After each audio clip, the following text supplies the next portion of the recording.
မိမကိုတက်တံပေးဖို့ဆွဲခေါ်သွားတော့မယ့်အချိန်မှာပဲရွှေရောင်လင်းတန်းကြီးတစ်ခုသူမကိုဝန်းရံသွားခဲ့သည်မျက်စိတမိတ်တွင်းမှာပဲသူမရဲ့ပိုက်ကဆယ်လကိုဝင်ဆောင်ထားသလိုဖောင်းကြွလာပြီးခဏကြာမှရွှေရောင်ဥတလုံးကိုမွေးဖွားလိုက်သည်လူအားလုံးကသူမဟာဘီလူတစ်ကောင်ကိုမွေးလိုက်တယ်လို့ထင်ခဲ့ကြသည်ဥကိုဖျက်ဆီးဖို့ကြိုးစားကြပေမဲ့အဲ့ဒီဥဟာငကားဘီရင်ရဲ့သားတော်ဖြစ်နေမှမသိခဲ့ကြဘူးတာမန်လူသားတစ်ယောက်ရဲ့အင်အားနဲ့အဲ့ဒီဥကိုထိခိုက်အောင်လုပ်နိုင်ဖို့မဖြစ်နိုင်ခဲ့ပါဘူးမိမကဥကိုအသက်နဲ့ရင်ပြီးဖတ်ထားခဲ့ပေမဲ့လူတွေကသူမကိုအတင်းဆွဲခွာပြီးဥကိုကန်ကြောက်ရက်နဲ့ကြသည်အဲ့ဒီအချိန်မှာပဲငကားဘီရင်ရဲ့နှလုံးသားထဲမှာဆူရှာတဲ့နာကျင်မှုတစ်ခုကိုခံစားလိုက်ရသည်သူသားအနေနဲ့ကြောက်ရွံ့နေကြောင်းသိလိုက်တာနဲ့ရွှေငကားအဖြစ်ပြောင်းလဲပြီးလူလောကစီအလင်းအမြန်ပြန်တန်းဆင်းလာခဲ့သည်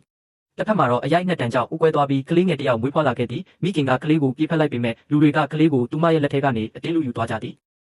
မိခင်နဲ့ခွဲခွာလိုက်ရတဲ့ကလေးရဲ့ငိုတန်ကကောင်းကင်တစ်ခွင်လုံးတုံ့ပြီးသွားစေခဲ့သည်ဖခင်ဖြစ်သူကမခံနိုင်တော့ပဲကလေးကိုတတ်ဖို့ကြိုးစားခဲ့ပေမဲ့နောက်တစ်စက္ကန့်အတွင်းမှာပဲကလေးဟာလူငယ်လေးတစ်ယောက်ဖြစ်ပြောင်းလဲသွားပြီးသူ့မိခင်ကိုထိခိုက်စေခဲ့သူတွေကိုမော်စွမ်းအားနဲ့တိုက်ခိုက်ပစ်လိုက်သည်ရင်ဘက်ကိုထူရင်မိခင်ကိုအသက်နဲ့ရင်ပြီးကာကွယ်သွားမယ်လို့တစ္ဆာပြုခဲ့သည်ဒါပေမဲ့မွေးဖွားပြီးစမော်စွမ်းအားတွေကမတည်ငြိမ်သေးပါဘူးမိခင်ကသွေးအန်နေတာကိုမြင်လိုက်ရတဲ့အခါစိုးရိမ်ပူပန်သွားပြီးသူ့ဖခင်ကိုခေါ်ဖို့သာတတ်နိုင်ခဲ့သည်တားရဲ့ခေါ်တံကိုငကားဘရင်ကချက်ချင်းကြားလိုက်ရပြီးသူ့ချစ်ရတဲ့ဇနီးကိုကယ်တင်ဖို့လူလောကစီအလင်းအမြန်ဆင်းသက်လာခဲ့သည်